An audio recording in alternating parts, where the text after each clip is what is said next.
for that very kind introduction. It's my pleasure to be here. I want to thank everyone for coming and the organization committee for their kind invitation to me. It is indeed my privilege and pleasure to be here with you today.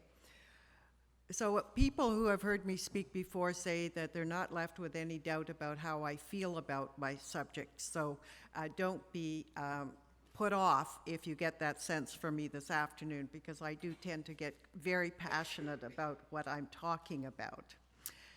Ethics and research in the law are very close to my heart. I've seen the results of bad research far too often, and in my field of law. And of course, much of the bad outcomes can be prevented if certain things are done. So in my mind, good research equals good ethics, and good ethics equals good research. So if you have both, you're well on your way to a wonderful, sterling career. So ethics in my world, and thus in the scientific world, has to pass these levels. You need to have, obviously, good science, you need to have good methodology, and you need to have society on your side. And so this afternoon, I hope to share with you some case law that has been published in North America that will show and share with you what can happen when ethics is not allowed to serve in certain scientific situations. Obviously, we know intuitively that there's harm to society. We have seen phony data. We've seen lying in research, been unable to complete scientific studies, which has ethical ramifications within itself, because of course so much of the scientific research and study that's done in our world is funded from the public sector, meaning the taxpayers in our society, etc. So when research isn't done ethically and thus morally, because I believe the two are closely linked, and not only is it very expensive financially, but it's also devastating personally. So I wonder, I have a question. How many methodologists or statisticians are in the theater this afternoon? Yell out if you are one, because I can't see very well. I see a few hands. I do see a few hands. So you will be very familiar with what I'm briefly going to talk about, because I am neither a methodologist or a statistician, but I have been having the pleasure of being involved with these individuals. And it is very clear that one of the things good science needs is to have a research ethics committee, a methodologist, or a statistician. The value of methodologists or statisticians is that they're not familiar with the study that's going to be done. In other words, they don't have anything invested in the outcome of the study. So they're able to take a step back and be sure that from a methodology point of view, you are on the right track, because we all know that if you don't set out your hypothesis properly to start off with, you're not going to get very far down the road. And I think you see this with residents a lot, where they come in and they have an idea and they want to jump into it, but have no, let's say, building around it to sustain the study.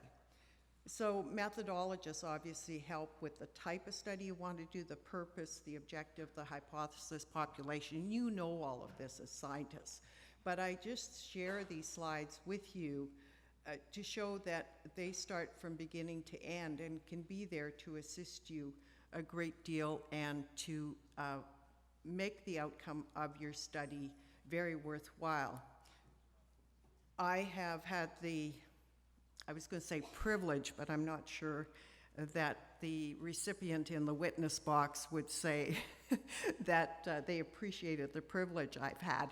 But I have had the opportunity in my career to cross-examine scientists, medical practitioners, and other experts. And it's not a very nice thing to do, to catch somebody out on the witness stand and show publicly that their study is not what they think it is. So it's very important for reputation to be certain that the study will stand up to scrutiny. So there are legal cases which have demonstrated the flaws in research.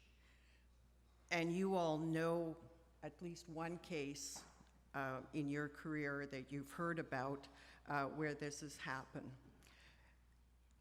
When that happens, the cost of flawed research is measurable in terms of money, but it's immeasurable to the cost to society. There are lawsuits, there are ruined reputations, all sorts of bad things can arise as a result of it.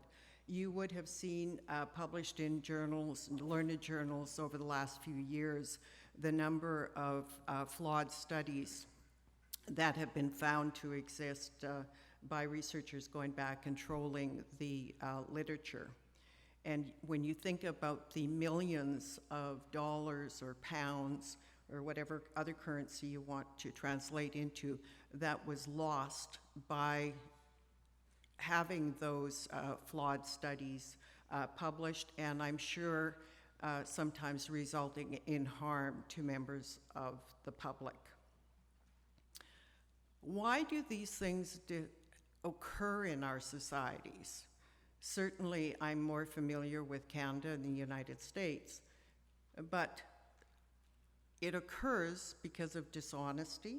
Not everyone is an honest person. And I think that one of the risks for people who run large labs is they may assume that everyone that is working with them is ethical and above board. And it's very unfortunate sometimes when lead scientists' reputations are hurt because one member or two members in their lab have not been acting appropriately. Lack of having proper procedures and methods, lack of ethical oversight.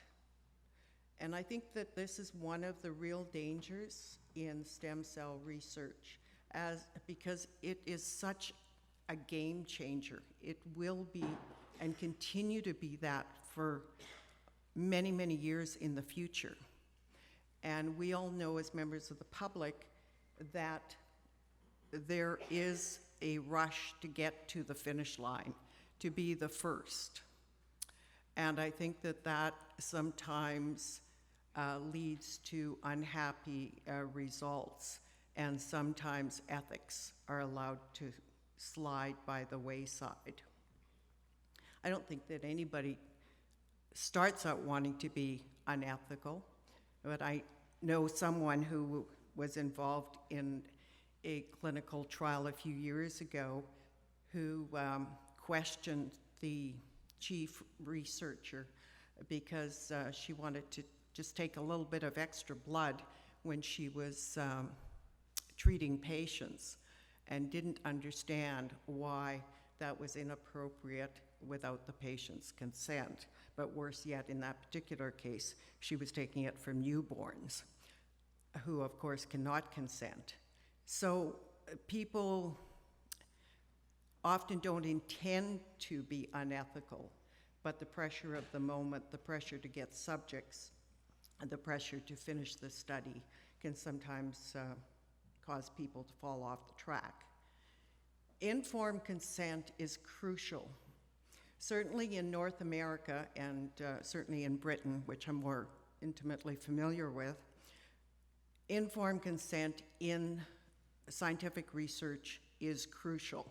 In a clinical setting, where someone comes in with a fractured leg or perforated ulcer, whatever, the courts are going to give more slack to the physician on the issue of informed consent. In the area of scientific research, there is no leeway given if something goes wrong, if a subject is hurt. And that is consistent throughout the systems, I think in most parts of the world. This is a very basic principle. You can see how old it is, spoken by a judge. And this is what we all have to remember, that every human being of adult years and sound mind has the right to determine what shall be done with his or her own body. Obviously, in 1914, it just hit his own body, but now we're in a different century, so we say his or her. This means a competent adult with capacity. This does not mean an incompetent adult or a child. There are different rules for those people. And informed consent means the subject being able, in essence, to play back to you the risks or benefits of the scientific study that they are being asked to enroll in. They must understand the risks and benefits. That's why ethics committees are so important, because good ethics committees spend a lot of time on the consent form, because those people who are looking at the consent form are in fact looking after the interests of the potential subjects. So a subject or potential subject has to have a full explanation of the procedures, a description of all the risks and all the benefits. And those risks are any risk that could happen, and potential benefits of the procedure, whether it's to benefit that particular subject or for the good of society going forward. The patient or the subject, because sometimes in your research, the patient is also the subject, they must be given an opportunity to ask and have questions answered. If they are a subject, they must understand that in any time during the study, they can withdraw without any ramifications to them. They have to be assured of anonymity, confidentiality procedures, and their consent signature, their signature evidencing that they are giving an informed consent must be witnessed. So societal and scientific concerns also include selection of patients. Direct to consumer marketplace for unproven scientific therapies is becoming rampant through the internet. This is very, very dangerous for people. Here I'm quoting from the New England Journal of Medicine from May of this year. And the author said it's ethically dubious and dangerous for patients' health and threatens to undermine the field of stem cell research. So there are many, many dangers going forward in the area of stem cell research. There are so many controversies.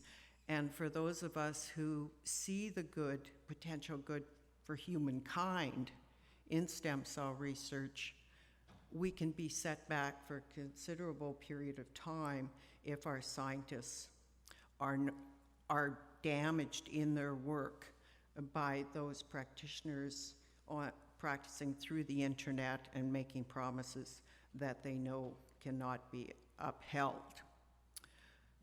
To illustrate the point of my talk on the consent issue, I am going to share with you some case law examples from a number of jurisdictions to show what could happen. And this is what I see in my world. And that this is why I'm so passionate about ethics in medicine and in scientific research generally. This is a very recent case in my world, 2014, from the European Court of Human Rights. And this is the type of, I think this case illustrates the stress that parents are under, the hopes that they have for their children, that they want their children to get better. And this poor father is so concerned about his daughter's health that he wanted her to be subjected to unproven stem cell treatment. Of course, his daughter could not give an informed consent because she's not an adult. And the physicians involved, including the scientists, would not agree to the daughter undergoing this unproven treatment, even though the father was prepared to have his daughter take the risk. And the court, the European Court of Human Rights, said that the daughter could not undergo the treatment. But these are the lengths that people will go to try to get treatment for their loved ones, even recognizing that there may be grievous risks for getting treatment that has not been proven. Just this month, just a few days ago, the FDA in the United States secured a ruling from the court. This case involves a U.S. company called U.S. Stem Cell Clinic. The FDA went in to inspect their premises and their research, and they found a number of problems. So instead of this company saying, "Thank you for pointing that out to us, we will remedy the situation," the company's response was, "You're not the boss of us. You have no say in how we treat patients or how we sell our stem cell products." What had come to the attention of the FDA about this company is that their treatments had blinded 3 patients. These treatments are very, very expensive, thousands of dollars, and patients were being hurt. I'm not a lab scientist by any stretch of the imagination, but when I read the court decision, it was bone-chilling. What these people were doing is they were employing liposuction, so sucking some fat out of the patient's abdomen and using centrifuge to separate the fat from the fluid, and then injecting that fluid into the patient's eyes. And that was the stem cell research. As I say, even given my ignorance of bench research, it seemed to me to be pretty frivolous type of scientific research. And even after they blinded these people, they still would not cease and desist. So the FDA had to take them to court, and the FDA won on every aspect, because the company went so far as to say they were not treating patients. Well, I think when you're injecting something into a person under the guise of medical care, I think that is treatment, and they're promising treatment and cure for things like Parkinson's, multiple sclerosis, Alzheimer's. It was a whole menu of treatment. And even after the FDA won on their motion, where the court found that the FDA had a legal authority over this, how this company was running its treatment center, even then they were not going to give up. So the FDA had to go to court to get an injunction against them. So the point of what it taught me as a member of society is that the promise of stem cell treatment is a holy grail for so many people who are desperate out there to have their disease cured or treated, or the disease that their loved ones are suffering from to be taken care of. And there's an incredible amount of money to be made. There is a famous case out of the US as well, where an inadequate informed consent was secured from patients, and what was found was that it was more likely that if the patient or patients, or the subjects as they called them, had been given all the information, they would not have been able to meet their quota for the study. And of course, once it's proven that the subjects did not give an informed consent, you can only in law give an informed consent once the risks and benefits are explained to you. Without that happening, there is no informed consent. This case was a horrible case in Canada. This study had been started. It was fine. There was no problems with the study itself. There was protocols were in place and everything. But due to the lack of subjects, the study was stopped. But a patient came in, and the head researcher, who was also a medical physician, talked this patient into having the angiogram, and did not, he on his own decided that the patient wasn't at risk and didn't inform the patient that he was going into a scientific study, and the patient thought they were getting treatment and ended up dying as a result of it. And the court found that researchers do not decide what risk the patient or the subject is prepared to accept. That is for the subject or the patient to decide. This is another embarrassing case from Canada. This is goes back quite a few years. It involved the University of Saskatchewan. And what happened in this case, they're all tragic cases, but this was one that really impacted me as a professional. This involved an engineering student who was a good student at the University of Saskatchewan. And he saw a notice up on a notice board about a study that was going on, and they wanted research subjects, potential research subjects to apply, which occurred, and this engineering student went. To say that he was not given proper information would be an understatement. He was assured that this study was safe and he would be fine, and they put a catheter into his heart that he didn't know was going to happen, and he had a cardiac arrest. To add more distress to the whole situation, he was in a lab where there was no life-saving medical treatment available. So he was without appropriate emergency care for some period of time. Then, to make matters worse, when he got into hospital, two of the researchers went and saw him and had him sign a release saying that what had happened to him, they were going to pay him $75, I think it was, for the harm that they had done to him. And the court, when he sued the University of Saskatchewan, said that release was inappropriate.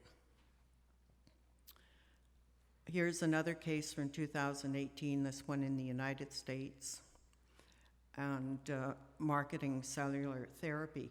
I couldn't believe all this advertising that I was hearing about, and I went on the internet, and you can buy stem cell research products, as I'm sure most scientists in this room know, for almost anything.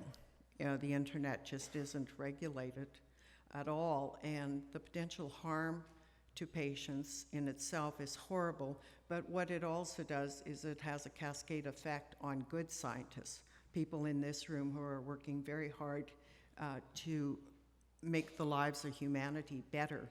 It flows on you as well, unfortunately, when people act inappropriately. There are a number of policies known in various jurisdictions. There's the International Society for Stem Cell Research, which I'm sure all the scientists in this room are aware of. Canada was a bit late to the party, 2019. It clarified its regulations on stem cell research. In Japan, in the same year, allows human to animal chimera and embryo research. So these governments have put policies in place to regulate the research. This year again in China has put proposed regulations forward. Incentives for hospital to market directly to consumers is very, very concerning. Why hospitals would be allowed to market products directly to the consumer boggles my mind, to be blunt. Now with Mr. Trump in power, of course, this slide, even though I just put it in last week, is now of no value because he woke up in the middle of the night and tweeted out that, can't do fetal tissue research anymore. And I knew that my slide was no longer valid, but in the hopes that he would tweet out again in another 24 hours saying it was okay, I left it in, but my hopes have been dashed in that. So what happens when a breach of ethics occurs and becomes public? Obviously, there can be litigation, there can be complaints to various regulators. The researchers face a potential loss of career, loss of reputation, and we professionals, of course, there's nothing dearer to us than our reputations. The impact on institutions can be deadly. We've known of scientists who have committed suicide as a result of this. A litigation, if you're fired from your university or institution where you're doing scientific research, it takes years to get through the litigation process, so even if you're successful at the end of a lengthy lawsuit, which can go on for 5, 10, 12 years, you've lost your position of employment and probably your reputation. So those are some highlights that I want to share with you on the downside of enthusiasm in research. I'm always the downer speaker, I always throw the ice bucket of water on the matters because from my point of view and my colleagues' point of view, once you are in the litigation stream as a researcher, a scientist, practitioner, your life becomes very, very difficult. And so in the moment of enthusiasm and moving forward, one always wants to remember to not only protect their patients or subjects, but also to work at protecting their reputations. It's been my pleasure to talk to you. Thank you very, very much.